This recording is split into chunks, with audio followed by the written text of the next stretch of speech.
Next question علی بھائی، روزہ رکھنے اور روزہ کھولنے کی مصنون دعائیں بتا دیں اور عربی میں آہستہ آہستہ ریکارڈ کروا دیں تاکہ ہم سن کر یاد کر لیں، پلیز ان کا ترجمہ بھی بتا دیں۔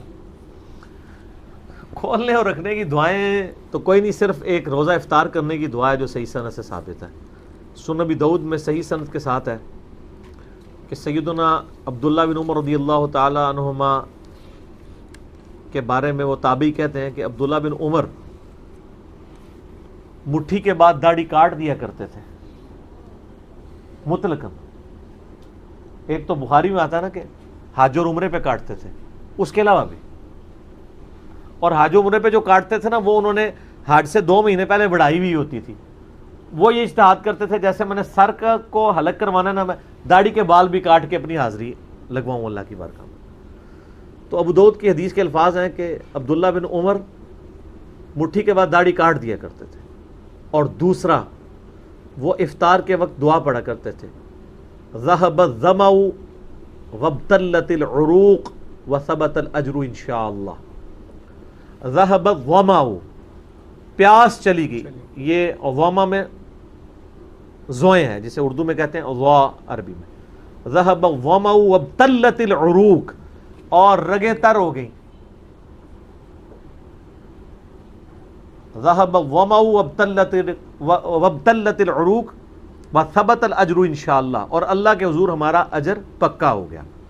اور ظاہر ہے کہ یہ روزہ کھولنے کے بعد کی دعا ہے، پہلے کی نہیں ہے، یعنی جب آپ پانی پی لیں، رگ تر کر لیں، یہ ایک دعا ثابت ہے افطار کے وقت۔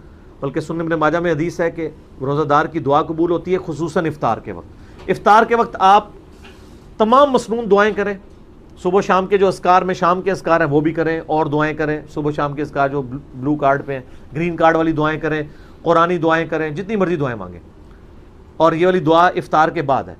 باقی یہ جو پبلک میں ایک مشہور دعا ہے نا، اللہم انی لک صمت وبک آمنت وعلیک توکلت وعلی رزقک افطرت، پہلے تو یہ دعا ہی انہوں نے نا ضرب تقسیمیں لگا کے لمبی کی ہوئی ہے۔ یہ دعا صرف اتنی ہے، اللہم لک صمت وعلی رزقک افطرت، بس۔ صحیح۔ لیکن یہ آپ کو پتہ نا ان کی تسلی نہیں ہوتی، وقنا عذاب القبر وقنا عذاب الحج، یہ خود لگایا ہوا ہے انہوں نے۔ ان کو کہیں یہ جو دعا حنفی بتا رہے ہیں یہ دعا خود کدھر لکھی ہوئی ہے، تو یہ دعا بھی نہیں حدیث کی کتاب سے دکھا سکتے۔ یہ بھی ابو داؤد میں، لیکن اس کے ساتھ امام داؤد نے لکھا ہے کہ یہ مرسل روایت ہے، یہ تابعی نبی علیہ السلام سے بیان کر رہا ہے، اس کی حدیث کی سند مکمل نہیں، یہ یعنی ضعیف ہے، ضعیف میں بھی لوس درجے کے اوپر ہے۔ صحیح۔ لیکن وہ بھی دعا غلط ہے، وہ جو حدیث میں الفاظ ہیں وہ یہ نہیں ہے، وہ یہ ہے اللہم لک صمت وعلی رزقک افطرت۔ انہوں نے کیا بنایا، اللہم انی لک صمت وبک آمنت وعلیک توکلت وعلی رزقک افطرت۔ کتنی چیزیں جوڑی ہیں انہوں نے، تو جوڑتے جاتے ہیں جوڑتے جاتے ہیں جوڑتے جاتے ہیں۔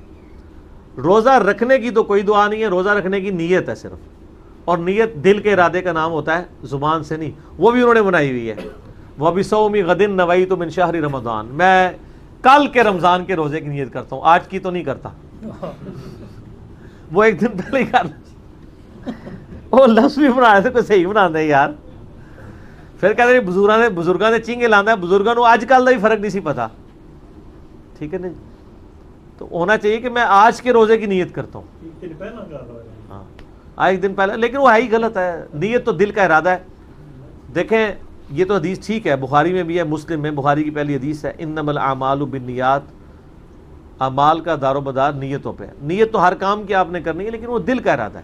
آپ کبھی وضو کے لیے کرتے ہیں نیت؟ نیت کرتا ہوں اس وضو کی خاص واسطے نماز عشاء کے، سامنے اس ٹوٹی کے، ہیں تو نہیں کرتے ہی نیت۔ ہم کیا نیت کرتے ہیں؟ صرف وضو سے پہلے دعا پڑھتے ہیں، بسم اللہ یا بسم اللہ الرحمن الرحیم، دیٹس آل۔ باقی اور یہ ساری نیتیں بھی جو ہے نا یہ دعائیں ہوتی ہیں، نیت کہیں بھی نہیں آتی ہے، نہ نماز کی کوئی نیت ہے، نہ کوئی روزے کی نیت ہے، اور حج کے لیے ہے وہ بھی نیت نہیں، اس کو دعا ہی کہنا چاہیے۔ تو باقی تو جتنی بھی صبح شام کے اذکار ہیں وہ سب کی سب دعائیں ہیں، تو آپ یہ دعا مانگیں، ذهب الظمأ وابتلت العروق وثبت الاجر انشاءاللہ۔ اگر عربی میں نہیں آتی کوئی مسئلہ نہیں، آپ اردو میں مانگ لیں کہ پیاس چلی گئی رگیں تر ہو گئیں اور اللہ کے حضور ہمارا اجر پکا ہو گیا انشاءاللہ تعالی۔ اور اس کے علاوہ آپ مغفرت کی دعا کریں۔ ابن ماجہ میں عبداللہ بن عمر بن عاص کے بارے میں آتا ہے کہ وہ کہتے تھے کہ یہ چونکہ قبولیت کا وقت ہے تو وہ اپنے لیے مغفرت کی دعا کیا کرتے تھے۔ اللہم ربنا آتنا فی الدنیا حسنہ وفی الآخرۃ حسنہ وقنا عذاب النار، یہ دعا مانگے۔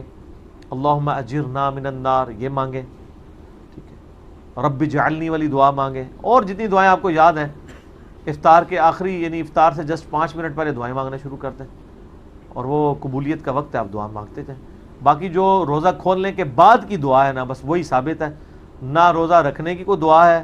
ہاں سحری سے پہلے بسم اللہ پڑھ لیں اور افطار کے وقت بھی بسم اللہ پڑھ لیں، وہ تو ہے جنرل، اور کوئی دعا نہیں ہے، وہ جنرل دعا ہی ہے، ٹھیک ہو؟ جزاکم اللہ خیر۔